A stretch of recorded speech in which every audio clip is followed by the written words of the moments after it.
we're seeing that the Kurds over in northern France have come up with a name for Kier, which which I think means the friendly one. Prime Minister delivered his first press conference today, and he had some very strong words for the former government's Rwanda scheme. The Rwanda scheme was dead and buried before it started. It's never been a deterrent. Look at the numbers that have come over in the first 6 and a bit months of this year. They're record numbers. That is the problem that we are inheriting. It has never acted as a deterrent, almost the opposite, because everybody has worked out, particularly the gangs that run this, that the chance of ever going to Rwanda was so slim, less than 1%. That it was never a deterrent. The chances were of not going and not being processed and staying here, therefore, in paid-for accommodation for a very, very long time. It's had the complete opposite effect. And I'm not prepared to continue with gimmicks that don't act as a deterrent. A strong word there. So the Rwanda scheme is dead and buried. It's a gimmick that doesn't work. But what exactly is Labour's plan to tackle the small boats? What steps would be effective to crack down on these criminal gangs? Well, Kevin Saunders is a former chief immigration officer for Border Force in Calais, and he joins us now. Kevin, thank you for giving us your time. Good afternoon. What did you make of what you heard there from the Prime Minister? Nothing that I didn't expect him to say. The trouble is he's being very negative about Rwanda. Well, that's fine. He's bound to be. But we don't have anything from him about how they're going to stop the boats. It's going to be open season. And I reckon that we're looking at between 50 and 60,000 coming across the channel this year. Do you not think that what he's been trying to say is that, look, the threat of Rwanda hasn't slowed down the boats at all, so therefore it hasn't been an effective deterrent? Well, that's not quite correct. There's been a lot of unease in the camps in northern France about the Rwanda scheme. They were very, very worried. And we saw people fleeing to the Republic of Ireland because they didn't want to be included in it. So that isn't quite correct. Now, of course, we're seeing that the Kurds over in northern France have come up with a name for Kier, which which I think means the friendly one, because they all believe that he's going to be very good for illegal migration. But that's not quite what the Labour Party have been talking about. They have said that they're going to focus on breaking down those criminal gangs, and they will be returning people who fail to qualify for asylum to other countries. Now, of course, that is where perhaps stronger questions have been asked. So how do you return to people to countries with which you don't have a deal? But that's perhaps where this new government is going to work. We saw how successful the deal the previous government did with Albania. Perhaps we just need to focus more on those kind of deals. Well, I watched Victoria Derbyshire the other night on Newsnight when she asked a Labour front bencher exactly the same question and said, are we going to sit down with the Taliban?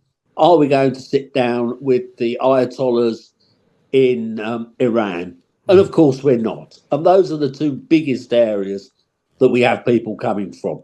But I was going to say we wouldn't be sitting down with the Taliban, because most people who do try and claim asylum from Afghanistan generally have their asylum accepted. Well, they've got to come here first before they have their asylum accepted. Mm-hmm. And they shouldn't be coming across the channel, throwing their ID away, etc., etc. They should be applying at our embassies for entrance. So, but you do accept that there are many countries where that's simply not possible. You can't just go to an embassy in Iran and apply for asylum to the UK. No, you can't. That is true. But you see, the thing is that people shouldn't expect to be coming to the UK. Oh, let's go to the UK because they give us the best deal. Mm-hmm.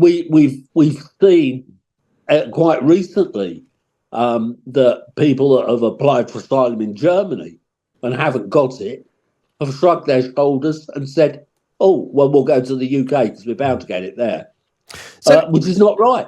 which is not right and not proper. So in your view, then, what needs to happen? Rwanda, for good or bad, this new administration have said that they are ditching it. So in your view, as a former chief immigration officer for Border Force in Calais, what would you like to see happen? I would like to see this government get in bed with the French and really, really stop the people coming across the channel.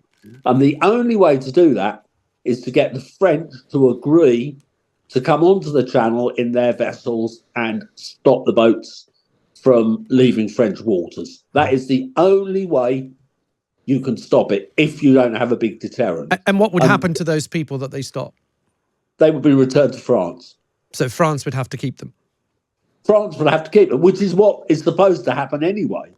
There should be nobody crossing to the United Kingdom because the Convention on Asylum Seekers would mean that the asylum seekers would all be claiming in Europe.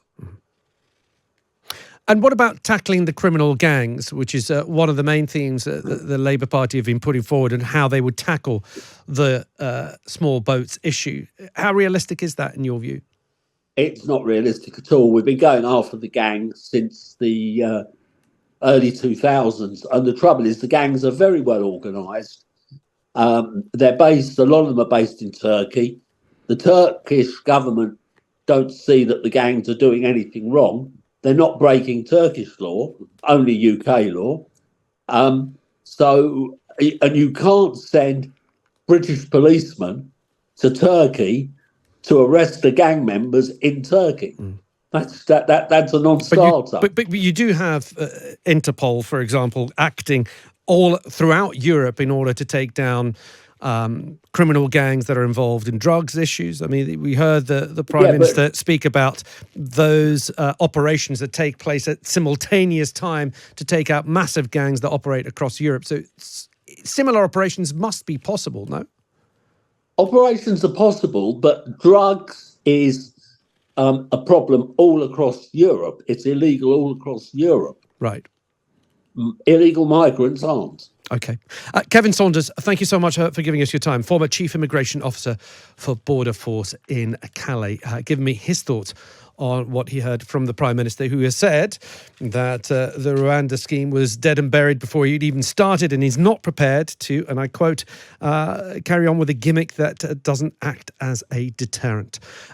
Times Radio's political commentator Theo Usherwood is here with me. What did you make of that, Theo? So there is a difference in opinion, isn't there, about how you set up a deterrent. Now, Keir Starmer has come to the view that the Rwanda scheme, because there'd been dogged with legal challenges, it hasn't actually worked yet. No planes have left to Rwanda, had come to be viewed in the minds of the people trafficking gangs as ineffective, less than a 1% chance. And he was saying that it was actually encouraging, this was Keir Starmer's view in his press conference in answer to that question, that it was actually encouraging the gangs because they would look at the Rwanda scheme and think, actually, we can promise these vulnerable people who are leaving their homes in wherever it may be, in Syria or in Iran or Iraq, and bring them to the UK, and we can tell them quite realistically that there's less than 1% chance that they'll be deported to Rwanda.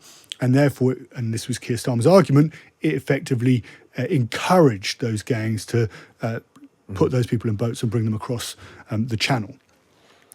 The other view is that actually, and this was what Kevin Saunders was putting forward to you, that actually it did act as some sort of deterrent. And actually, the only way of, without a big deterrent, the only way of stopping the gangs was to persuade the French, and we've given upwards of £60 million to the French, for them to put their boats in the English Channel, just off the coast of the English Channel, and then as the gangs leave, to stop the boats in their tracks and then bring them back to shore, and the asylum seekers remain in France. The French haven't done it today. We're on the verge of a hard right government in France. It's very difficult to see how Marine Le Pen would cooperate with Keir Starmer should she become president in a couple of years' time. And of course, domestic issues, likely that they are going to fall to Jordan Bardella, the 28-year-old lead the prime minister, who would be a prime minister for national rallies. So it's the state of French politics does not lend itself to the idea that the French are moving towards a period of cooperation with the British, where they are actually going to be able to step in and stop the boats from leaving. And then, of course, the issue of people trafficking, as Kevin was rightly saying, is not illegal in every European country, including in Turkey, and whereas drug trafficking is, and you can have much closer cooperation. The incentive of that huge corporation is going to be low. Theo, thank you. Always good to get your thoughts on that. Mark's got in touch, says, "Hi, Alexis. Rookie error by Starmer in scrapping Rwanda scheme with no alternative. This isn't changed. It's just an arrogant cancellation. This issue will hurt him badly as the numbers get even worse. They must be lining up on the beach in France. Great for reform."